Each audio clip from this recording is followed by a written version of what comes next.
Selamat sore, teman-teman semua, anak-anak remaja di persekutuan pertama kita ya, tahun 2022 ini. Ya, sebelum mulai mungkin saya ucapkan selamat tahun baru ya. Kita belum ketemu fisik ini. Selamat tahun baru secara virtual saja. Ya, hari ini saya sengaja memang secara khusus ya mungkin membawakan ini berkaitan dengan tema tahun baru gitulah ya. Judulnya kan kita sudah tahu ya, Victory What Next?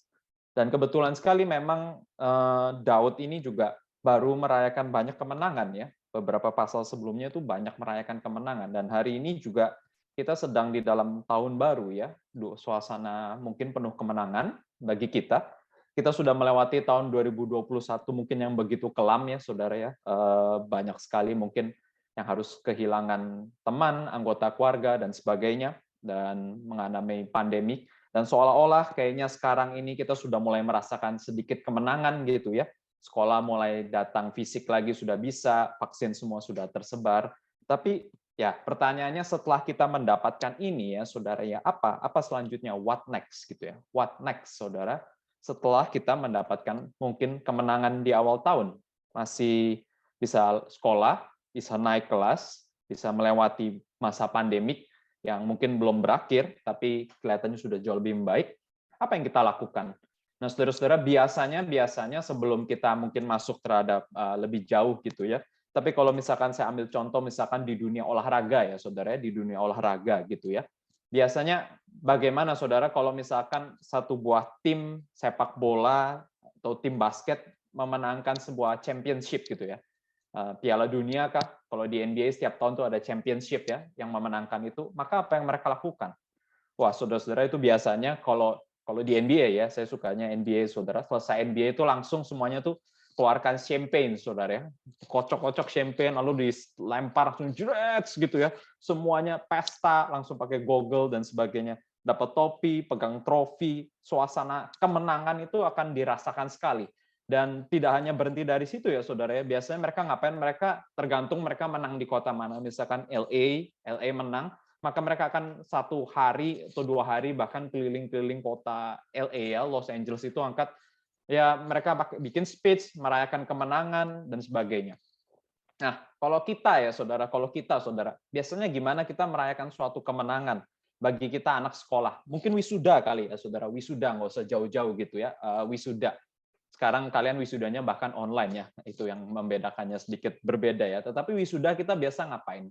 Kalau dulu saya zaman SMA ya saudara ya, kalau selesai lulus SMA akhirnya ujian nasional udah selesai, apa yang kita lakukan? Wah saudara-saudara, ini nggak tahu masih zaman atau enggak ya. Mungkin zaman kakak pembimbing kalian tuh sama masih sama saya. Kita tuh coret-coret baju saudara ya. Ambil pilok, wah coret-coret-coret. Terus satu kelas pokoknya harus tanda tangan di baju yang satu angkatan tuh harus ada tuker kancing dan sebagainya. Pokoknya kita pasti akan merayakan banyak kemenangan lah saudara ya, dengan suasana yang sangat happy, suasana yang sangat luar biasa. Atau kalau mungkin yang pernah wisuda S1 gitu ya saudara, kita ada tradisi lempar topi ya. Lempar topi yang sudah dimiringkan kita lempar ke atas, kita tangkap lagi. Kita semua akan merayakan itu dengan rasa senang, sukacita, pesta bahkan festival, dan itu semua adalah hal-hal yang baik ya, bukan hal-hal yang buruk saudara. Tetapi yang hari ini saya mau katakan, yang hari ini kita mau renungkan, saudara, tentunya setelah kita mendapatkan kemenangan, itu adalah suatu hal yang baik, tetapi kalau kita hanya berhenti hanya di dalam pesta, kemenangan, sukacita, ya maka kemenangan itu kurang ada artinya. Saudara-saudara, mari kita coba lihat dari Daud ya saudara. Mari kita coba lihat dari Daud, apa yang dia lakukan setelah dia mendapatkan kemenangan itu.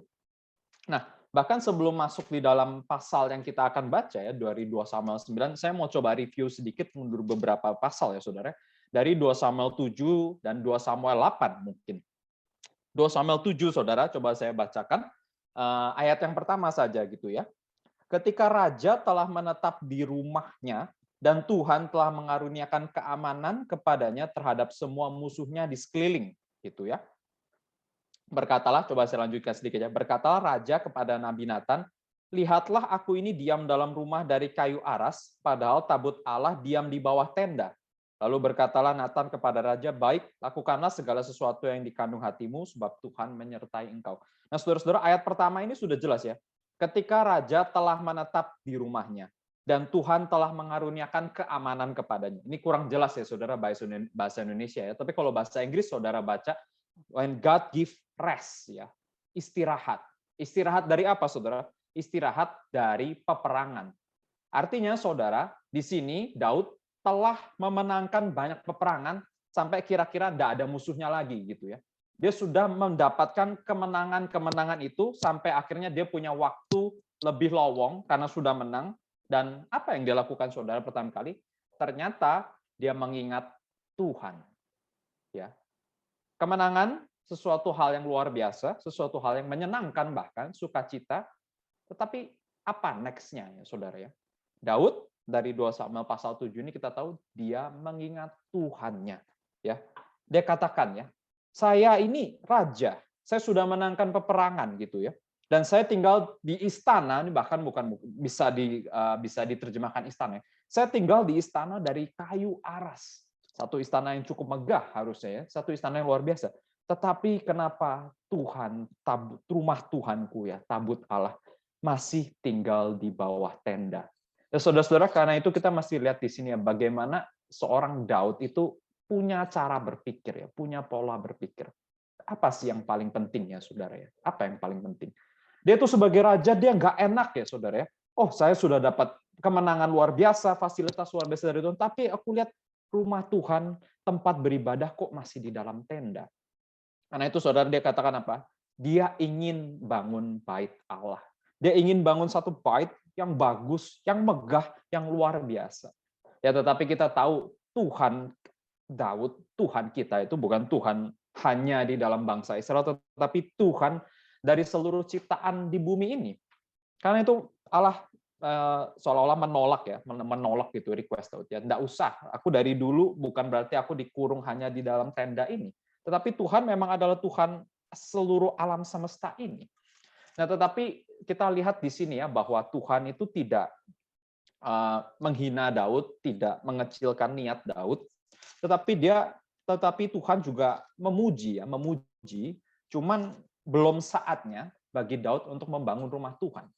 Dan bahkan dibalik ya saudara ya, di dalam ada permainan kata di sini, ada permainan kata di dalam 2 Samuel 7 ayat 11 ya, bahwa Daud ingin bikin rumah bagi Tuhan, tetapi justru dibalik ya, Tuhan yang akan bikin rumah bagi Daud gitu ya. Rumah di sini maksudnya itu dinasti gitu ya. Bukan Daud yang bisa melakukan sesuatu untuk Tuhan, tetapi Tuhan yang justru membangun dinasti untuk Daud. Daud ingin melakukan sesuatu yang baik, tetapi justru Tuhan yang melakukan jauh lebih baik lagi, bahwa dia katakan, seluruh keluarga kamu, anak-anakmu akan terus menjadi raja. Jadi kita lihat ya, ini contoh Daud dari 2 Samuel pasal ke-7. Setelah mendapatkan kemenangan, tidak usah jauh-jauh, dia langsung cari Tuhan. Mau bangun rumah Tuhan. Ini sedikit mirip dengan konteks kita ya, di dalam gereja kita sedang banyak mau bangun cabang-cabang gedung, dan Daud juga punya pikiran yang sama ya. Sudah menang peperangan, dia ingin bangun rumah Tuhan. Mari kita coba lanjut sedikit di 2 Samuel pasal 8 ya saudara. Ini Vikaris Ila barusan khotbah terakhir bagian ini ya, sebelum kita di dalam Natal, bahwa ini pasal 8 ceritakan apa saudara? Bahwa Daud tuh menang, dan menang saudara. Menang lawan Edom, menang lawan Filistin, menang lawan bangsa-bangsa yang lainnya. Dikatakan Daud di situ menang, dan menang. Dan apa yang dilakukan? Apa yang dilakukan Daud setelah dia mendapatkan kemenangan itu? Kalau kita baca, saya hanya baca ayat ke-11 ya saudara. Juga barang-barang ini dikhususkan raja, mungkin dari ayat yang sebelumnya sedikit ya. Dia membawa barang-barang perak, emas, dan tembaga. Juga barang-barang ini dikhususkan Raja Daud bagi Tuhan, bersama-sama perak dan emas yang berasal dari segala bangsa yang ditaklukkannya. Sama dari pasal ke-7 sampai pasal ke-8. Daud berperang, mendapatkan kemenangan, tetapi apa yang dia dapat dari kemenangan tersebut, dia kembalikan kepada Tuhan. Dia persembahkan kembali kepada Tuhan. Nah, selesai dari pasal ke-8 ini kita konteksnya semuanya, tiba-tiba masuk di dalam pasal ke-9. Setelah pasal 7 Daud menang, mau bangun rumah Tuhan, pasal ke-8 dicatat kemenangan-kemenangan Daud, ada pegawai-pegawai Daud di sana. Tetapi tiba-tiba setelah selesai soal kemenangan ini, tiba-tiba Daud berkata apa di dalam 2 Samuel pasal ke-9 yang hari ini kita akan bahas sama-sama ya. 2 Samuel pasal ke-9, mari kita baca. Kita baca ayat yang pertama sampai ayat yang kelima saja dulu ya. 2 Samuel pasal ke-9 ayat yang pertama sampai kelima. Berkatalah Daud, masih adakah orang yang tinggal dari keluarga Saul, maka aku akan menunjukkan kasihku kepadanya oleh karena Yonatan. Adapun keluarga Saul mempunyai seorang hamba yang bernama Ziba, ia dipanggil menghadap Daud, lalu raja bertanya kepadanya, "Engkaukah Ziba?" Jawabnya, "Hamba tuanku." Kemudian berkatalah raja, "Tidak adakah lagi orang yang tinggal dari keluarga Saul? Aku hendak menunjukkan kepadanya kasih yang dari Allah." Lalu berkatalah Ziba kepada raja, "Masih ada seorang anak laki-laki Yonatan yang cacat kakinya." Tanya raja kepadanya, "Di manakah ia?" Jawab Ziba kepada raja, "Dia ada di rumah Makir bin Amiel di Lodebar." Sesudah itu Raja Daud menyuruh mengambil dia dari rumah Makir bin Amiel dari Lodebar. Mari kita berdoa sebelum kita masuk di dalam firman Tuhan. Bapa di dalam surga, kami bersyukur Tuhan untuk firman yang telah kami baca dan juga yang akan segera kami renungkan pada bagian hari ini. Kiranya Tuhan memberkati setiap pembacaan perenungan firman ini boleh menjadi satu landasan pengertian bagi kami bagaimana kami mau menghadapi tahun yang baru ini. Bagaimana setelah kami melewati mungkin kemenangan, apa selanjutnya. Mari kiranya hari ini kami akan belajar dari hamba-Mu Daud, dan kiranya Tuhan boleh memakai mulut bibir hamba-Mu di dalam menyampaikannya. Terima kasih Tuhan, di dalam nama Tuhan Yesus kami berdoa. Amin. Nah, saudara-saudara sekalian, tadi kita sudah bahas sedikit, kita cuma lihat secara cepat ya, 2 Samuel pasal 7, 2 Samuel pasal 8. Apa yang Daud lakukan setelah menang? Daud kembali kepada Tuhan, memberikan persembahan untuk Tuhan. Tetapi tiba-tiba masuk ke pasal yang ke-9, apa yang Daud lakukan? Setelah dia mungkin mencari usaha untuk Tuhan, memberikan sesuatu kepada Tuhan, mencari persembahan, tiba-tiba dia mencari seorang itu ya, satu orang manusia dari seluruh rakyatnya yang banyak itu, saudara, seluruh 12 suku Israel, dia mencari salah satu anggota keluarga dari seorang yang namanya Yonatan. Mengapa, saudara? Mengapa? Ayat pertama dikatakan bahwa aku mau menunjukkan kasihku kepada keluarga Yonatan. Bahkan nanti diulang lagi di ayat yang ketiga tadi kita baca, aku hendak menunjukkan kepadanya kasih yang dari Allah. Nah, saudara-saudara, kalau kita mau simpulkan secara sederhana ya, berarti ya, ketika Daud sudah menang, dia mencari Tuhan, membangun rumah Tuhan, bahkan memberikan persembahan untuk rumah Tuhan. Setelah itu, saudara, apa yang dilakukan? Dia mencari sesamanya. Dia mencari anggota yang tertinggal. Dia mencari apakah masih ada yang sisa dari keturunan musuhnya. Nah, saudara-saudara, secara sederhana ya, bukankah Daud di sini secara sadar atau tidak sadar menjalankan hukum Taurat? Ya, di dalam Perjanjian Baru Tuhan Yesus pernah bertanya ya, ada seseorang pernah tanya kepada Tuhan Yesus, apa hukum yang paling utama? Mengasihi Tuhan dengan segenap hatimu, dengan segenap jiwamu, dengan segenap akal budimu. Dan selanjutnya, yang sama pentingnya, mengasihi sesamamu manusia, seperti dirimu sendiri. Tanpa sadar ya, saudara, kalau kita tidak baca benar-benar ya, Daud melakukan hal itu. Tidak heran ya, tidak heran sekali lagi kita punya judul seri sudah 20 lebih ini ya, A Man After God's Own Heart ya. Daud mencari seseorang, anak dari keluarga musuhnya, anak Yonatan, yang sampai pada bagian ini mungkin kita belum tahu namanya siapa ya, saudara. Dan nggak apa-apa, memang di sini namanya belum muncul, walaupun kita tahu nanti namanya sudah ada di LA ya, saudara. Dia mau menunjukkan kasih setia. Nah, saudara-saudara sekalian, kasih setia gitu ya di sini ya.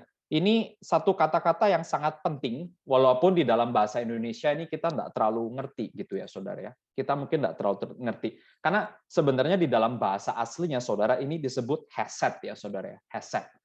Kasih bisa diterjemahkan kasih setia, kebaikan, kindness, bisa diterjemahkan loyalitas, bisa diterjemahkan berkesetiaan, faithfulness, karena itu punya range kata yang sangat luas gitu ya. Dan di sini dikatakan dia mau menyatakan kasih kepada anggota keluarga, sisa dari anggota keluarga Yonatan ini.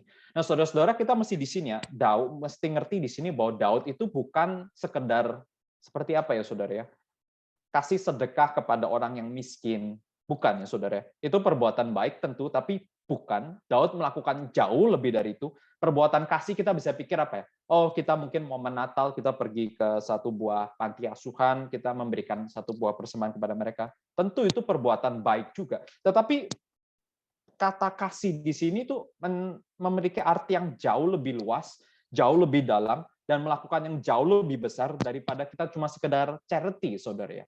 Kasih sedekah, kasih kepada orang yang berkekurangan. Bukan. Jauh lebih daripada itu. Kata-kata ini sangat penting, saudara. Tapi sebelum kita membahas ini lebih lanjut, coba kita masuk di dalam ceritanya ini dulu ya, saudara ya. Jadi Daud itu sebagai raja setelah menang, dia mulai tanya kepada orang, masih ada nggak anggota keluarga Yonatan? Maka mungkin ajudan-ajudannya pada waktu itu, oh raja mau cari anggota keluarga Yonatan, dia cepat cari di mana, lalu ketemu seorang yang namanya Ziba. Di ayat kedua, Ziba ini sudah mungkin mengabdi lama kepada Saul, abdinya Saul di zaman dahulu, lalu dia tanya Ziba, Ziba, masih ada nggak anak keluarga Yonatan itu? Oh, masih ada, masih ada. Seorang anak laki-laki Yonatan yang cacat kakinya. Menarik ya. Setiap kali diintroduce nanti nama anak Yonatan ini kita tahu Mephiboset, selalu dikatakan dia adalah orang yang cacat kakinya.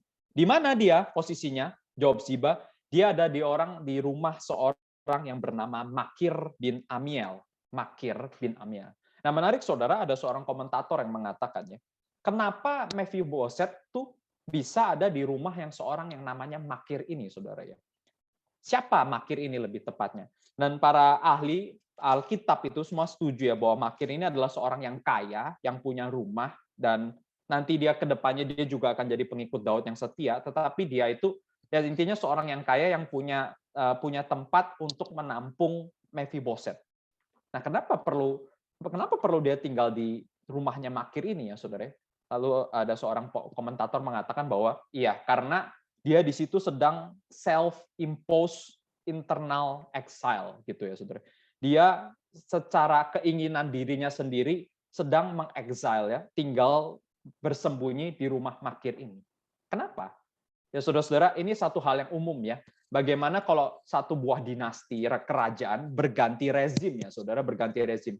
Dulu raja pertama Qin, misalkan Qin Shi Huang ganti sama raja berikutnya, itu hal yang umum bahwa keluarga raja sebelumnya itu akan dibunuh ya, saudara.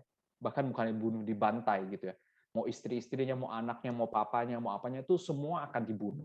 Nah, karena itu, kenapa Mephiboset bisa ketemunya di rumah seorang yang bernama Makir ini?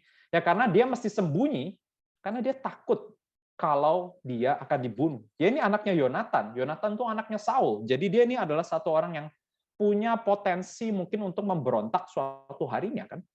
Tetapi saudara kita lihat ya, kita lihat di sini ternyata Daud berusaha mencari anak ini. Berusaha mencari untuk apa ya? Bukan berusaha untuk mencari datang, lu dulu ya, tahu nggak engkong lu dulu tuh susahin gua, berkali-kali kejar gua sampai mau bikin gua mau mati gitu ya. Tapi Daud panggil dia ke sini bukan, sama sekali bukan untuk itu. Tapi apa yang Daud inginkan? Dia ingin menyatakan kebaikannya kepada keluarga Yonatan. Kenapa? Karena dia pernah berjanji kepada Yonatan. Nah, hari ini saudara kita akan lebih membahas seperti apa hesed ya, kehidupan seorang yang memiliki hesed, seseorang yang ada kasih, menyatakan kasih kepada orang lain, itu seperti apa. Hari ini kita akan belajar hal itu, dan kita akan melihatnya dari bagaimana Daud bersikap terhadap Mephiboset. Jadi kita sekarang akan masuk kepada poin kita yang pertama ya. Bagaimana kita mengerti tentang hesed. Bagaimana Daud itu menjalankan hesednya bagi seorang yang bernama Mephiboset.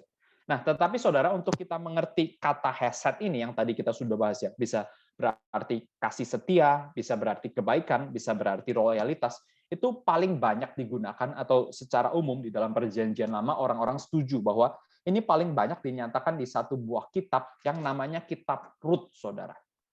Kitab Rut.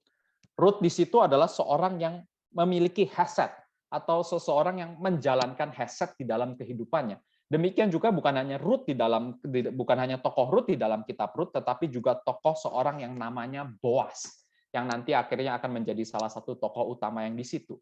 Nah, saudara-saudara, karena itu supaya kita mengerti kata hesed atau ya bagaimana kasih setia yang dilakukan seseorang Daud ini, kita juga mesti bandingkan ini dengan kitab Rut.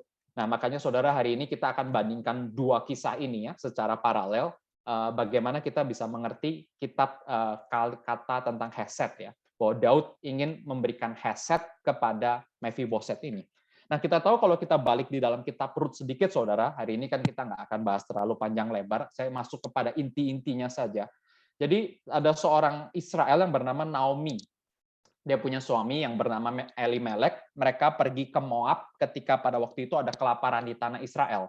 Jadi ada Naomi, ada Elimelek, dan dia punya 2 orang anak laki-laki. Singkat cerita, mereka hanya di dalam beberapa ayat, suaminya ini meninggal, Elimelek, 2 anak laki-lakinya juga tiba-tiba meninggal, sehingga Naomi hanya tinggal sama siapa? Hanya tinggal sama 2 orang menantunya, yaitu Orpa, yang satu namanya Orpa, yang satu namanya Rut gitu. Nah, secara menarik, saudara, di dalam kitab Rut ini ya, ini seolah-olah tuh selalu ingin menggambarkan 2 macam orang, ya, satu pasang Orpa dan Rut, dan nanti kalau kita bandingkan di ayat pasal keempat, itu nanti Boas dan penembus yang lain itu selalu seolah-olah dibandingkan bersamaan. Untuk apa? Untuk kita bisa mengerti apa itu orang yang hesed, apa itu orang yang biasa gitu ya. Orang yang biasa ini bukan berarti orang yang average gitu ya. Dia tuh orang yang seperti apa? Ya yang sederhana, cukup, nggak terlalu bagus, nggak terlalu tepat. Enggak. Orang yang biasa ini tuh orang yang sudah dianggap sebagai orang baik di dalam masyarakat umum pada waktu itu. Orang yang sangat-sangat luar, orang-orang sudah tahu lah kalau dia itu lumayan orang yang baik, tetapi orang yang punya hesed, saudara ya, yang memiliki kasih kesetiaan, itu jauh melampaui daripada standar orang yang baik itu. Nah, bagaimana kita tahu kalau 2 orang ini baik ya, Orpa dan Rut? Mereka berdua baik, saudara ya. Bayangkan ya, ini seorang mama dan dia tinggal sama menantunya doang 2 orang. Ini bukan anak kandungnya, ini menantu. Dan suatu hari Naomi ini pingin pulang ke kampung halamannya. Sudah nggak ada harapan lah di sini ya, semua sudah mati anggota keluarga saya. Mereka ingin pulang dan menantu ini dua-duanya mau ikut, saudara. Mau ikut mama mertua. Nah, kalau saudara bagi yang sudah menikah ya, tapi ini kan banyak kan anak-anak remaja, cuma nanti kalian mengerti ya. Jarang itu yang namanya menantu sama mertua itu dekat ya, saudara ya. Itu biasanya berantem ya, saudara ya. Nggak cocok gitu ya. Kalau ada yang cocok itu puji Tuhan dan luar biasa. Tapi nggak gampang, saudara. Mama sama menantu perempuan gitu ya. Biasanya tuh suka berantemnya gimana gitu ya. Misalkan ini contoh ya, karikatur ya. Saya menikah gitu ya. Istri saya tinggal di rumah saya gitu ya. Nah, mama saya biasa tuh misalkan ya, ini contoh ya, selalu masakin saya tuh yang enak-enak gitu, saudara. Babi hong, cukyok gitu ya, nasi goreng, makan enak-enak. Lalu saya menikah sama istri saya, nggak bisa masak, saudara. Ini sekali lagi ini karikatur ya, ini bukan semuanya bener ya, nggak bisa masak. Masaknya kurang enak lah, cuma dikasih telur, tahu, tempe. Lalu mama saya melihat kayak gini, nggak seneng dong. Ini anak udah gue pelihara 20-30 tahun, lalu nikah sama lu kasih makan cuma begini. Nah ini saudara, ini contoh sederhana di mana mertua sama menantu tuh susah cocok gitu ya saudara. Mamanya menganggap, oh ya saya selalu pelihara anakku baik-baik. Tapi ini ada satu tiba-tiba istilahnya, ini buah hati mama dicuri sama lu sekarang gitu ya. Dan ini makanya biasanya tuh menantu nama mertua tuh nggak pernah cocok. Nah tetapi saudara, di dalam kasus Naomi dan Ruth dan Orpa ini, mereka cocok gitu ya. Bukan hanya cocok, mereka sangat baik, mereka ingin ikut mertuanya ini pulang ke kampung halamannya. Mereka berdua sangat baik. Dan menurut standar umum ini satu hal yang luar biasa. Mereka tahu 2 orang ini baik gitu ya. Tetapi ketika mereka ingin pulang, saudara, akhirnya Naomi itu berkata yang realistis gitulah ya, saudara, berkata, kamu sejujurnya ya, kamu mau ikut saya, seolah-olah nih Naomi lagi ngomong sama Ruth sama Orpa, sejujurnya, kamu kalau pulang mau ikut saya tuh mau ngapain kamu? Saya ini udah tua loh, saya nggak mungkin punya anak laki-laki lagi. Kamu mau ikut saya tuh ada gunanya nggak? Saya ini hidupnya pahit gitu ya. Semuanya sudah nggak ada. Kamu yakin mau ikut saya? Udahlah, nggak usah pikirkan saya. Nggak apa-apa, kamu pulang aja. Pulang. Jangan kamu ikut saya, nggak ada masa depan. Mendingan kamu pulang. Mungkin mereka juga masih muda umurnya, karena belum lama menikah, terus suaminya meninggal. Mending kamu pulang saja. Udah nggak apa-apa, carilah suami baru dari bangsamu. Baik ini ya. Naomi itu seorang yang baik, yang sungguh-sungguh. Udah kamu pulang, dan carilah hidup baru, jangan sama saya, masa depanmu suram. Dan Orpa pulang. Orpa pulang. Bukan pulang dengan happy ya, "Yeay, mertua saya sudah tidak ada, sudah usir saya pulang." Enggak, mereka tangis-tangisan loh. Sedih juga Orpa ini. Dan Orpa ini pulang gitu ya. Dan tapi Ruth nggak pulang, saudara. Ruth nggak pulang gitu ya. Dikatakan bahkan apa ya? Aku nggak akan pulang, aku pasti ikut kamu. Dan bukan hanya itu ya, aku nggak akan pisah ya daripada bangsamu, Allahmu, dan bahkan ada kematian sekalipun aku nggak akan pisah daripada engkau. Nah, saudara-saudara, inilah yang disebut sebagai hesed, saudara. Satu buah komitmen yang diambil dan dikerjakan dengan sepenuh hati dan dia mengambil segala resikonya. Ini kita pertama sedang lagi bicarakan komitmen, saudara. Ruth adalah orang yang punya hesed karena dia orang yang berkomitmen kepada Naomi dan tidak pernah mengingkari komitmennya itu. Dikatakannya, bangsamu tuh bangsaku, Allahmu Allahku. Dimanapun engkau mati, aku pun mati di sana. Ini dikeluarkan oleh seorang yang bernama Ruth, saudara. Seorang yang sangat luar biasa. Orang yang punya extraordinary commitment. Ini ciri yang pertama yang saya hari ini bahas ya, bahwa orang yang memiliki hesed itu adalah orang yang punya komitmen yang luar biasa, yang akan dia terus kerjakan, meskipun itu sudah bertahun-tahun lamanya janji itu dibuat, dia tidak akan pernah tawar hati, akan terus menjalankan akan hal itu. Ini pasangan yang pertama ya saudara, Ruth dan Orpa. Pasangan yang kedua yaitu di pasal keempat, ada dua orang tokoh yang namanya Boas. Kalau saudara-saudara sudah pernah baca cerita Ruth ini tentu lebih familiar, lebih ingat ya. Atau kalau saudara setelah dengar ini pulang baca lagi ceritanya gitu ya. Boas ini tuh nanti disandingkan dengan satu orang lain yang namanya bahkan nggak dikasih nama ya, di unnamed redeemer ya, redeemer penebus yang lain gitu ya. Boas ini adalah masih ada family sama keluarganya Naomi ya saudara. Jadi dalam waktu tradisi Israel pada waktu itu, kalau Naomi kan tinggal perempuan sendiri. Nah, perempuan itu biasanya nggak bisa mewarisi tanah gitu ya. Israel tuh lucu ya. Setiap keluarga punya tanah dan tanah itu nggak boleh hilang. Turun temurun tuh harus dimiliki terus tanah itu. Kalau keluarganya yang pria sudah mati semua bagaimana?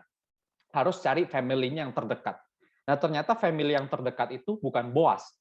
Ada satu lagi itu mungkin omnya dia atau siapanya pamannya dia itu ya yang disebut sebagai penebus yang tidak ada namanya ini gitu ya. Jadi dia ditawarkan dulu ya. Oke, sekarang Naomi sudah pulang, dia sudah tidak punya keturunan anak laki-laki, karena itu dia mau jual tanahnya. Kamu mau nggak sebagai keluarga terdekat, ya Boas itu tanya ya di semacam tempat umumnya, mau nggak kamu sebagai keluarga terdekat coba ambil tanahnya ini? Oh mau saya, namanya dapat tanah ya saudara ya. Tanahnya dia kan cuma bangsa Israel nggak boleh punya tanah lebih dari keluarganya. Ini dapat 2 porsi tanah. Tanah itu kekayaan kan saudara. Lu bisa dapat panenan dan sebagainya. Oh mau kalau misalkan dapat tanah, nggak apa-apa, saya tebus. Tetapi Boas katakannya, oke, kalau kamu mau tebus tanah ini, bukan cuma tanah yang dapat, kamu harus nikahi Ruth, menantunya dia. Waduh, saudara, ini kalau dapat tanah, bisa invest tanah, itu cuan. Itu satu soal. Tetapi disuruh nikahkan janda orang lain, dan nanti bukan hanya nikahkan janda, anaknya dia yang pertama itu bukan jadi anaknya dia, tetapi jadi anaknya Naomi yang akan dapat tanah itu, ya ini bocuan namanya saudara bagi orang Chinese ya. Nggak untung, ini bukan investasi, ini buntung gitu ya. Ngapain saya ngambil kayak gini? Dan langsung ya, penembus itu langsung katakan apa? Oh nggak bisa. Saya kalau kayak gini nggak bisa ya. Kalau tebus tanah mungkin oke, tapi suruh nikahi Ruth, nanti anaknya yang lahir bukan anaknya dia, supaya jadi anak milik Naomi-nya, dan anak milik Naomi ini yang akan mewariskan tanahnya, dia nggak bisa. Tetapi Boas mau lakukan hal itu. Jadi sekali ya, kita lihat ya saudara, kitab ini tuh dengan sangat indah menggambarkan, oke, di sini ada orang yang baik, Orpa. Di sini ada orang yang baik, penebus yang lain. Dia mau tolongin orang yang sedang kesusahan. Tetapi orang yang memiliki hesed, saudara, ya, jauh melampaui itu. Memiliki komitmen yang jauh, yang extraordinary. Nah, saudara-saudara, coba kalau kita balik sekarang di dalam kisah Daud ini ya, saudara. Daud memiliki komitmen yang extraordinary, saudara. Kalau saudara boleh tahu. Dia masih ingat janjinya dia sama Yonatan. Nah, saudara-saudara, kalau kita tahu ya gitu ya, misalkan ya Daud diurapi dari raja itu umur berapa? Kebanyakan dari komentator setuju ya, mereka tuh umur-umur remaja, seumur kalian, saudara. 14, 15 tahun, mungkin 16 tahun diurapi jadi raja. Setelah itu dia berkarir singkat di dalam keluarga Saul, tapi setelah itu kan dia pergi lari karena dia mau dibunuh. Nah, kalau saudara-saudara masih ingat mungkin beberapa bulan atau beberapa sesi yang lalu di dalam sesi yang saya bawakan juga ya, Arrow of Destiny, ini adalah pasal bagian yang di mana kita bahas Daud dan Yonatan itu bikin janji, saudara. Karena itu nanti bujangnya tuh lempar panah, waktu lempar panah lalu pakai kode gitu ya Yonatan. Oke, kamu pergi, itu artinya Saul mau bunuh kamu. Itu ketika momen itu, itulah perjanjian itu dibikin. Perjanjian dengan apa?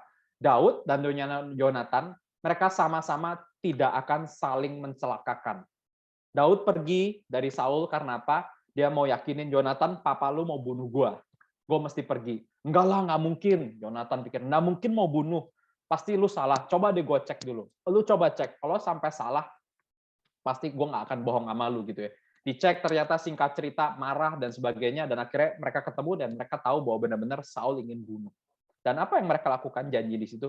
Janjilah kepadaku ya, Daud, kamu pergi nggak apa-apa, tetapi nanti kalau suatu hari kamu kembali menjadi raja, tolong kalau saya masih hidup, biarkan saya hidup. Atau kalau misalkan saya nggak hidup pun, tolong anak saya jangan kau, generasiku jangan kau binasakan. Daud ingat, saudara. Daud ingat janji ini. Waktu itu Daud mungkin umur berapa, saudara? Belasan, masih muda. Dan tiba-tiba loncat janji ini ya, kalau di dalam kitab kita sih beberapa pasal saja, tetapi itu mungkin lewat 15 tahun atau 20 tahun bahkan, karena ketika Daud menjadi raja, itu harusnya dia berumur 30 tahun. Jadi saudara mesti bayangkan ya, dia ingat janji kepada satu orang 15 tahun yang lalu, tidak pernah dia lupakan, dan dia tepati ketika dia sudah jadi puncak, sudah jadi raja. Nah, saudara-saudara, paling gampang tuh kalau kita ingat kita bikin janji atau kita utang sama orang itu ketika kita susah ya. Tapi kita kan sudah kaya itu kita seringan apa? Lupa hutang gitu ya. Lupa hutang kita sama teman-teman kita. Tetapi saudara, di sini kita lihat komitmen Daud itu enggak pernah lekang gitu ya. Dia selalu ingat akan janji dia, akan komitmen dia. Apa yang kita bisa pelajari dari sini? Mungkin sedikit ya, kita tarik aplikasi. Saya tahu ya, saudara ya, sebagai anak remaja itu kita mungkin paling susah untuk bikin komitmen, saudara ya. Komit untuk kalau mengikatkan diri kepada sesuatu itu sulit. Nggak usah kalian, nggak usah kalian anak-anak remaja. Saya sendiri waktu masih remaja tuh susah. Paling gampang, saudara ya. Dulu tuh kami sekolah 645. Saya nggak tahu ya anak sekolah zaman sekarang punya berapa, 645. Tetapi ketika remaja itu kan sudah mulai nggak diurusin kan, pergi ke sekolah pun pergi sendiri gitu ya, naik motor atau naik bajai, naik mikrolet atau apapun lah. Itu setiap hari 645 itu saya sudah kerjakan dari SMP 1 sampai SMA 3 gitu ya. Tetapi mau setiap hari itu kita tahu jam 6.45 datang, saya masih terus aja telat gitu ya saudara. 6.50, 6.55, 7.15 atau bahkan kadang sengaja telat-telatin. Karena kalau sudah telat 4 kali disuruh pulang. Yeay, libur itu bagi saya. Yeay, saya libur, saya pulang. Walaupun sudah dikasih ya, sudah naik motor sendiri, sudah apapun, mau disuruh taat cuma satu ya, ke sekolah 6.45. Susahnya, saudara ya. Bangunnya susahnya, mau taatnya susahnya. Hal yang sederhana itu kita nggak bisa jalankan, saudara ya. Tiap datang telat, disuruh kumpul PR, sudah tahu ini gurunya killer gitu ya. Kalau marah bisa pukul-pukul sapu, guru-guru zaman dahulu, tetap aja telat, tetap aja lupa. Bikin 5 menit, 10 menit sebelum. Kita sebagai anak remaja paling susah mengambil komitmen. Tetapi saudara, kita sudah melihat contoh, salah satu contoh yang luar biasa. Anak remaja bikin janji sama satu orang. Atau bahkan mungkin apa ya saudara ya, kalau saya bandingkan ya. Ya mungkin ada satu anak janji sama pacarnya lah ya, pacar waktu lagi remaja gitu ya. Aku cinta kamu, pokoknya aku akan nikahin kamu. Ya, itu kan ngomong biasa kita tahu ya, cinta monyet, gombal ya, saudara. Habis itu ganti pacar lagi. Tetapi ketika Daud yang ngomong itu ya, saudara, itu dipacarin mungkin dari SMP, SMA, kuliah, sampai akhirnya beneran nikah. Ada kan yang seperti itu? Ada, saudara. Ada. Dan itu adalah orang yang seperti Daud. Orang yang punya komitmen dengan luar biasa. Nah, saya harap, saudara, kita di dalam tahun 2000 yang baru ini, ya, tahun baru 2022, bagaimana kita akan mengambil komitmen? Bagaimana nanti kita akan sungguh-sungguh mau berjanji ya, seperti Daud. Ya, tapi sebelum lanjut ke situ, saya akan lanjut kepada poin yang kedua ya, saudara. Poin yang kedua, dan coba kita akan lanjutkan sedikit baca dari 2 Samuel pasal 9 ya, 2 Samuel pasal 9. Saya akan bacakan lagi dari ayatnya yang ke-5 sampai ayatnya yang ke-8 ya. Sesudah itu Raja Daud menyuruh mengambil dia dari rumah Makir bin Amiel dari Lodebar, dan Mephiboset bin Yonatan bin Saul masuk menghadap Daud. Ia sujud dan menyembah. Kata Daud, Mephiboset, jawabnya, inilah hamba tuanku. Kemudian berkatalah Daud kepadanya, janganlah takut, sebab aku pasti akan menunjukkan kasihku kepadamu oleh karena Yonatan ayahmu. Aku akan mengembalikan kepadamu segala ladang Saul nenekmu, dan engkau akan tetap makan sehidangan dengan aku. Lalu sujudlah Mephiboset dan berkata, apakah hambamu ini sehingga engkau menghiraukan anjing mati seperti aku? Nah, saudara-saudara sekalian, dari sini kita lihat ya, poin yang kedua yang kita bisa renungkan pada bagian ini, orang yang memiliki hesed ya, memiliki kasih, itu orang yang rela untuk mengambil satu buah resiko yang besar ya, extraordinary risk ya, resiko. Nah, saudara-saudara, kalau saya bandingkan lagi, sekali lagi kalau kita kembali kepada cerita Rut ya, di dalam kitab Rut dan Boas itu sama-sama mengambil satu buah tindakan yang sangat beresiko. Salah satu yang dilakukan oleh Rut adalah, Rut itu perempuan ya, saudara, perempuan, dan perempuan kita tahu pada zaman itu lebih dipandang rendah, terlebih dia perempuan Moab ya, perempuan Moab tinggal di Israel. Tetapi dia mengambil resiko dengan apa? Dia katakan kepada Naomi ya, ini kita berdua janda, kalau nggak kerja, kita mau makan apa? Akhirnya Rut beranikan diri, biarkan saya kerja, saya pergi ke ladang. Nah, saudara-saudara jangan bayangkan pergilah ke ladang perempuan itu seperti zaman sekarang perempuan boleh pergi ke kantor gitu ya, naik busway, naik MRT, itu semua aman saudara ya. Zaman sekarang itu nggak ada bahaya ancaman apa-apa. Tetapi saudara, zaman itu perempuan pergi ke ladang itu seperti apa ya saudara ya? Kamu jalan malam-malam di tempat yang banyak preman. Mungkin kira-kira begitu saudara. Di situ tuh banyak buruh kasar, buruh yang laki-laki juga. Dan kalau misalkan kamu nggak punya afiliasi gitu ya, itu kamu bisa dibully ya, bisa dikerjain, mungkin hasil panennya kamu nggak dapat. Tapi entah kenapa Ruth itu berani dan beruntung sekali juga ya di dalam pimpinan Tuhan, dia bisa pergi ke ladang yang milik Boas itu. Tapi dia berani mengambil resiko, bahayanya luar biasa. Mungkin dia bisa dapat physical abuse ya, mungkin dia bisa dihina-hina. Lu perempuan cuman dari bangsa lain, lu ngapain ke sini? Bisa. Semua resiko itu ada. Dan kita tahu ternyata Ruth itu tetap berangkat dan dia bekerja dengan lebih rajin dibandingkan orang biasanya karena hasilnya pun nanti cukup banyak. Dia berani mengambil resiko. Dan bukan hanya itu, resikonya nanti yang lebih jelas adalah di pasal 2 dan pasal 3, di mana Naomi itu menyuruh Ruth untuk datang malam-malam ke tempatnya Boas. Nah, saudara-saudara, ini sekali lagi ini bagian yang sering kali bisa jadi kontroversial ya. Kenapa kok Naomi suruh Ruth malam-malam pergi ke tempatnya Boas? Tapi kita lihat di situ semua ada pimpinan Tuhan. Boas pun nggak salah mengerti, dia nggak mengira Ruth itu perempuan yang nakal, ngapain malam-malam datang, enggak. Tetapi Boas mengerti orang ini adalah orang yang hatinya sungguh-sungguh dan jujur, dan Tuhan memberkatinya. Tetapi nggak bisa ya, semuanya ini, orang yang mengambil komitmen dengan sungguh-sungguh, itu orang yang play safe, saudara. Oh ya, saya nggak jalankan janjiku kepadamu. Kenapa? Situasi dan kondisi nggak memungkinkan. Gimana saya tolongin kamu? Saya sendiri susah. Anak saya nggak ada, keluarga saya nggak ada uang. Saya mau tolongin kamu. Enggak ya, saudara ya. Mereka berani mengambil resiko. Ruth mengambil resiko. Boas nanti juga mengambil resiko karena dia harus menghadapi penebus lain yang harusnya lebih dekat. Dia ambil resiko dan dia berkorban, saudara. Tapi kita lihat ya, di sini, di dalam kalau kita balik ke dalam cerita Daud lagi, Daud juga mengambil tindakan yang penuh dengan resiko yang besar, saudara. Karena apa? Bayangkan ya, Daud ini mau ambil anak calon, bukan hanya ya, calon yang bisa akan menjadi pemberontak bagi kerajaan Daud. Ya kan saudara, sederhana ya. Saul itu musuh Daud, Yonatan itu musuh Daud. Kalau musuh Daud tidak ada, itu kan sebagai satu kerajaan itu satu hal yang lumrah.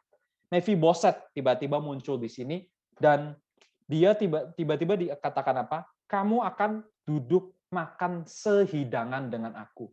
Nah, ini saudara-saudara, ini bukan cuman apa ya, saudara, bukan cuman saya ajak kamu ayo kita makan bareng gitu ya. Bukan ya, bukan itu ya. Duduk makan sehidangan dengan Daud. Itu artinya Mephiboset itu levelnya sama dengan anak-anak Daud yang lainnya. Mephiboset itu diangkat statusnya selevel dengan anak-anak raja. Siapa yang bisa makan sama raja? Ya anak-anak raja. Mephibosheth ini, anak dari Yonatan ini, diangkat jadi anak raja. Nah, saudara-saudara bisa bayangkan betapa hebohnya mungkin istana pada waktu itu. Betapa banyak gosip yang akan tersebar ketika ada seorang anak dari keluarga musuh datang dan makan bersama dengan raja. Wah, ini dia bisa bikin pemberontakan ini. Itu gosip nomor satu gitu ya. Ini dia bisa bikin pemberontakan ini, ngapain raja panggil dia? Itu nomor satu. Nomor dua, bagaimana anak-anak Daud yang lain coba? Wah, ini papa, kita udah lahir dari anak keluarga papa, bisa makan ke sini wajar. Ini anak siapa? Kenapa dia bisa makan? Iri-irian. Atau jangan-jangan papa mau kasih istana kepada jabatan kepada anaknya ini. Ini tindakan yang penuh resiko, saudara, dan nggak gampang. Mungkin ya, walaupun dikatakan Mephibosheth tuh kakinya pincang berulang kali, nanti ayat 13 kakinya pincang. Tetapi nanti saudara perhatikan ya, di dalam ayat 12, Mephibosheth punya seorang anak laki-laki yang kecil namanya Mika. Nah, saudara-saudara, kalau Mephibosheth-nya pincang, kalau Mephibosheth-nya nggak bisa jalan dengan benar, oke, nggak apa-apa. Dia nggak bakal menjadi musuh politik yang kuat. Tetapi Mephibosheth ini punya anak, saudara. Anak kecil-kecil itu begitu besar, saudara, bisa jadi serigala itu. Bisa jadi macan itu. Keturunan Daud itu semuanya lahir dari anak kecil. Anak kecil begitu sudah besar, kalau mau memberontak gitu ya, lawan rajanya, bisa, bisa. Semua ada potensi, semua ada resiko. Tetapi Daud mengambil resiko tersebut. Orang yang punya hasad, saudara. Orang yang rela mengambil resiko. Resikonya apa? Resiko disakiti. Kamu mungkin mau tunjukkan baik kepada Mephibosheth. Tapi bayangkan, Mephibosheth bisa nggak ya? Ah, lu mau ngapain baik-baikin gue? Lu udah bunuh papa gue kan? Lu udah bunuh kakek saya. Lu cuman ada serigala berbulu domba, lu cuma pura-pura baik. Mungkin Mephibosheth cari kesempatan bisa tusuk dia. Ini semua resiko, saudara. Ini semua resiko yang harus dihadapi Daud. Tetapi Daud adalah orang yang menjalankan hasad. Dia mau tetap mengambil Mephibosheth menjadi anaknya. Menjadi anak raja. Nah, saudara-saudara sekalian, kalau kita pikirkan di zaman sekarang sebagai anak remaja kan kita tahu ya, justru itu masa-masa yang kita sangat suka mengambil resiko. Jujur, saya juga pernah remaja gitu ya, saudara. Begitu mungkin masih SMP kan belum bisa naik motor. Nah, sekolah saya tuh suka ada jalan besar yang ada mobilnya banyak lewat gitu ya. Tetapi begitu SMP rasanya tuh ada mobil lewat dari jauh kenceng, kita malah lari justru nyebrang. Di situ ngapain? Ya di situ resikonya gitu ya. Di situ deg-degannya yang saya suka gitu anak remaja.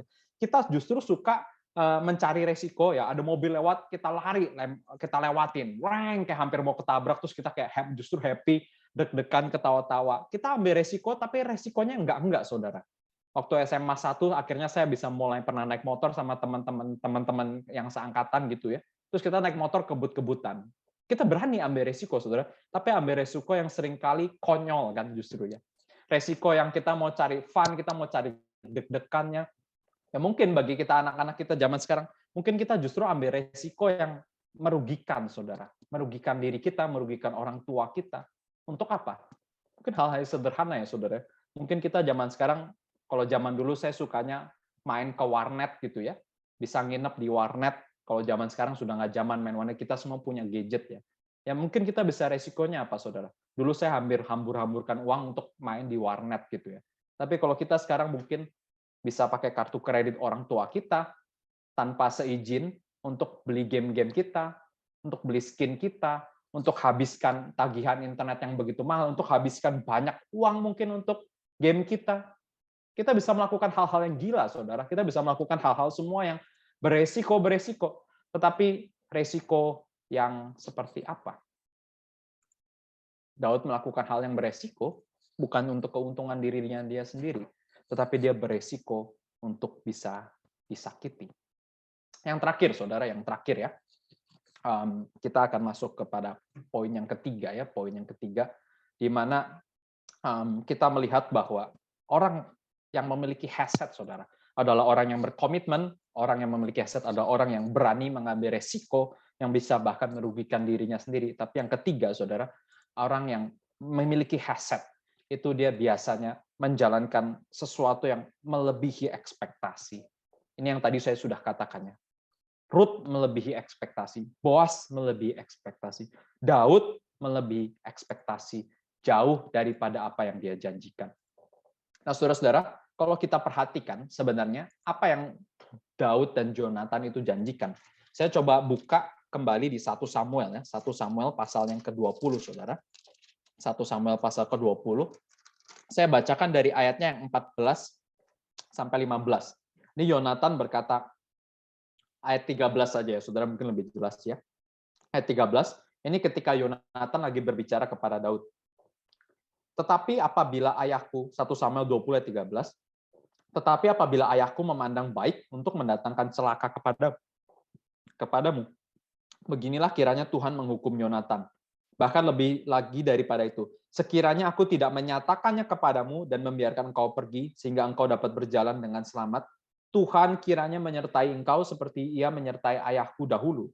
Jika aku masih hidup, bukankah engkau akan menunjukkan kepadaku kasih setia Tuhan? Hesed yang sama muncul di sini. Kalau aku masih hidup, kamu akan tunjukkan kan kasih setia Tuhan. Tetapi jika aku sudah mati, ayat ke-14, janganlah engkau memutuskan kasih setiamu terhadap keturunanku sampai selama-lamanya. Dan apabila Tuhan menyelenyapkan setiap orang dari musuh Daud dari muka bumi, janganlah nama Yonatan terhapus dari keturunan Daud, melainkan kiranya Tuhan menuntut balas daripada musuh-musuh Daud. Apa sih yang dituntut Yonatan, saudara, terhadap Daud? Yonatan tuh pengen apa? Mungkin keinginan Yonatan tuh cuma satu ya. Daud, kalau kamu jadi raja, tolong ingat saya. Jangan bunuh saya. Saya baik sama kamu, saya tahu ayah saya salah. Tolong kalau kamu nanti suatu hari, jangan biarkan saya mati terbunuh. Tapi nyatanya, Yonatan mati. Tapi dia katakan di sini, nggak apa-apa. Kalau misalkan saya mati pun, tolong keturunanku, jangan kamu bunuh. Jangan kamu habisi. Tapi saudara, apa yang dilakukan oleh Daud? Kalau saudara perhatikan, saya akan bacakan kembali ya, daripada kita kembali di dalam 2 Samuel, saudara.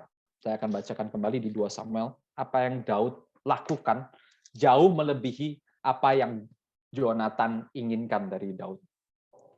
Ayat ke-7 katakannya, janganlah takut Mephiboset, aku pasti akan menunjukkan kasihku kepadamu oleh karena Yonatan ayahmu. Yang pertama, aku akan mengembalikan kepadamu segala ladang Saul nenekmu, dan engkau akan tetap makan sehidangan dengan aku. Yang pertama, Daud akan mengembalikan apa, saudara? Dia akan mengembalikan seluruh harta tanah yang pernah dimiliki oleh Saul. Dia akan mengembalikan seluruh tanah yang dulunya punya Saul, dibalikan kepada Mephiboset. Harta yang dulunya memang miliknya, dikembalikan. Yang kedua, engkau akan tetap makan sehidangan dengan aku. Ini tadi kita sudah bahas ya. Makan semeja dengan raja, itu artinya dia adalah anak raja. Mephiboset diberikan harta, diberikan status sebagai anak raja. Yang ketiga, apalagi? Yang ketiga, ini mesti kita lanjutkan di ayat yang ke-9 ya. Lalu raja memanggil Ziba hamba Saul itu dan berkata kepadanya, segala sesuatu yang adalah milik Saul dan milik seluruh keluarganya kuberikan kepada cucu tuanmu itu. Engkau harus mengerjakan tanah baginya, engkau anak-anakmu dan hamba-hambamu, dan harus membawa masuk tuayannya supaya cucu tuanmu itu ada makanannya. Mephiboset cucu tuanmu itu akan tetap mempunyai tetap makan sehidangan dengan aku. Ziba mempunyai 15 orang anak laki-laki dan 20 orang hamba. Berkatalah Ziba kepada raja, hambamu ini akan melakukan tepat seperti yang diperintahkan tuanku raja kepadanya, dan Mephiboset makan sehidangan dengan Daud sebagai salah seorang anak raja. Jadi saudara, Daud memberikan apa? Yang pertama, tanah punya Saul, kamu akan punya kembali harta. Yang kedua, status. Kamu makan sama-sama dengan raja. Kamu akan jadi anak raja. Yang ketiga, saudara, diberikan pegawai, general manager. Ziba, kamu seorang yang kaya, kamu punya banyak servant, kamu punya banyak budak, punya banyak anak-anak. Sekarang kamu kerjakan tanah yang milik Saul itu, supaya Mephiboset punya harta. Saudara-saudara bayangkan ya, Mephiboset itu sebenarnya nggak perlu tanah. Mephiboset itu sebenarnya nggak perlu harta. Kenapa? Dia tinggal sama Daud. Dia kan jadi makan sehidangan sama Daud kan. Artinya dia harus punya tempat di kota Yerusalem. Berarti Daud akan kasih dia makan, Daud akan kasih dia rumah, semua keluarganya bisa tinggal di situ. Dia sebenarnya sudah cukup dengan itu, tetapi bahkan lebih daripada itu dia diberikan apa? Tanahnya Saul diberikan lagi general manager dan pegawai-pegawainya yang banyak. untuk supaya tetap ada harta yang masuk di dalam Mephiboset. Saudara-saudara, ini luar biasa, jauh-jauh melebihi apa yang harusnya dibutuhkan oleh Mephiboset. Ini satu hal yang extraordinary, saudara.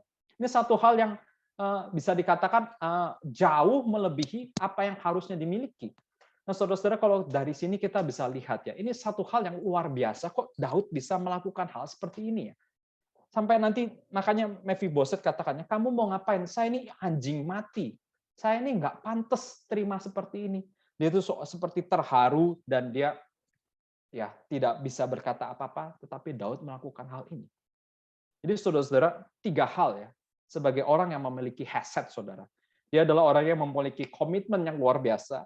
Dia orang yang berani mengambil resiko untuk menjalankan komitmennya itu. Dan bahkan yang ketiga, dia melampaui dari apa yang seharusnya dimilikinya.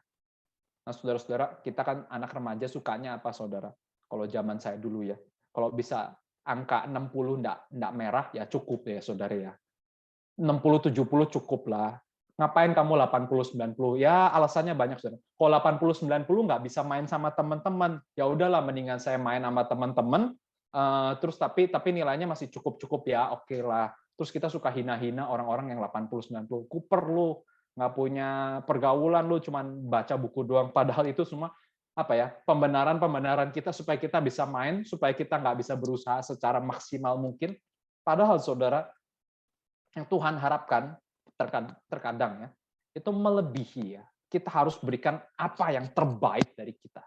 Bukan cuma standar-standar saja, saudara.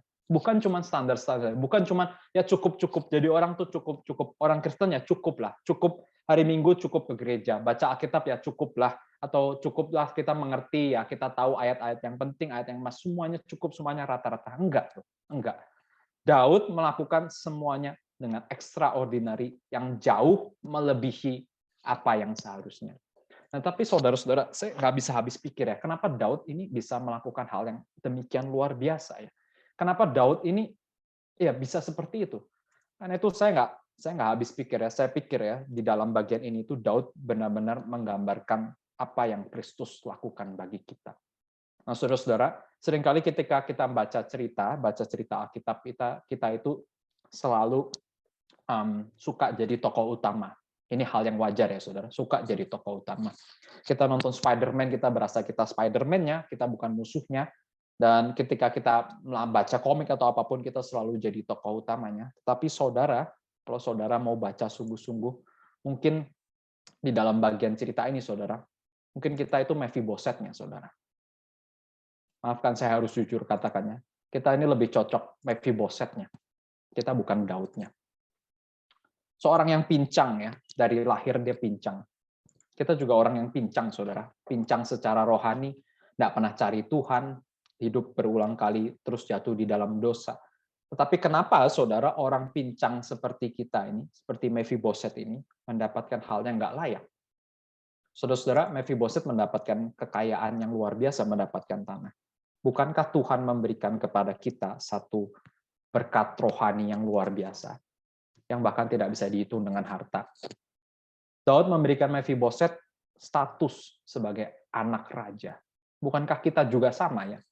Kita yang tadinya adalah orang yang pincang, orang yang lumpuh secara rohani, orang yang mungkin gagal, orang yang buta, orang yang tidak bisa apapun, kita dinaikkan statusnya menjadi anak raja. Dan bukan hanya itu, Daud mengundang Mephiboset satu hidangan makan bersama raja. Dan kita juga diundang di dalam perjamuan kudus Tuhan, bukan? Untuk datang makan bersama Tuhan. Itu satu hal yang indah, satu hal yang luar biasa. Daud memberikan kepada Mephiboset itu sesuatu hal yang extraordinary, kita nggak bisa bayangkan. Kristus juga melakukan untuk kita. Dan Daud itu belajar ya, tanpa dia sadari ya. Dia tuh seringkali itu melakukan hal yang seperti Kristus lakukan. Di dalam versi mininya, apa yang dia bisa kerjakan di dalam potensi yang dia lakukan, dia kerjakan itu kepada semampu yang dia lakukan. Nah, kita bisa, saudara. Kita harus seperti Daud di dalam hal ini. Kita bukan harus sama seperti Daud, kita harus menjadi raja, kita harus jadi pemimpin, kita bisa perintah-perintah orang. No, bukan itunya, saudara. Tetapi bagaimana Daud itu menjadi bayang-bayang Kristus. Dan kita belajar dari Daud yang sudah meneladani Kristus tanpa dia sadari, gitu ya, saudara ya. Memberikan dirinya untuk diresikokan, berkomitmen satu hal yang sulit, saudara-saudara. Bisakah kita melakukannya di dalam awal tahun baru ini? Nah, sekaligus untuk mengakhiri firman Tuhan pada hari ini, saya ajak kita semua nanti untuk merenungkan ya, ini tahun baru. Kita mungkin sudah melewati 2021 dengan penuh kemenangan. Tetapi what next? Daud melakukan yang menjadi porsinya ya. Dia berjanji kepada Tuhan, dia mengabdi kepada Tuhan. Dan bukan hanya mengabdi kepada Tuhan, dia mengabdi kepada sesamanya, mengasihi sesama. Karena itu saudara, mari kita coba sama-sama renungkannya. Tahun 2022 ini, apa yang kita mau janjikan kepada Tuhan? Seringkali kan resolusi itu dibikin untuk gagal ya saudara ya. Resolusi itu hanya 3 bulan. Mari kita coba berubah ya saudara ya. Coba sungguh-sungguh kepada Tuhan. Dari awal tahun kita janji kepada Tuhan. Bisa janji berupa hal yang macam-macam, hal yang sehari-hari. Coba kita pikirkan sungguh-sungguh bagaimana kita janji lebih berbakti kepada Tuhan. Dan bukannya berbakti kepada Tuhan, kita berjanji bagaimana kita boleh melayani sesama dengan lebih lagi. Mari kita berdoa. Bapa dalam surga, kami bersyukur untuk firman Tuhan, untuk pengertian dari Daud terhadap Mephiboset ini. Kami bersyukur Tuhan ada satu tokoh yang begitu luar biasa, yang di mana dia melakukan seperti Kristus telah lakukan bagi kita. Kiranya Tuhan sekali lagi memberkati kami di tahun yang baru ini, supaya kami mengambil satu janji, komitmen yang sungguh-sungguh lebih lagi, di mana kami boleh berjanji mau melayani Tuhan lebih lagi, mau lebih mengambil resiko, di mana kami mungkin akan disakiti, menerima satu bahaya, dan juga di mana kami berusaha untuk menjalankannya jauh melebihi ekspektasi yang sewajarnya. Tuhan kiranya pakai setiap dari kami, meskipun kami masih remaja, masih kecil, tapi kami percaya Tuhan yang memanggil Daud sejak dari remaja, Tuhan yang sama juga memanggil setiap dari kami untuk melayani di dalam kerajaan-Nya. Terima kasih Tuhan, di dalam nama Tuhan Yesus kami telah berdoa. Amin.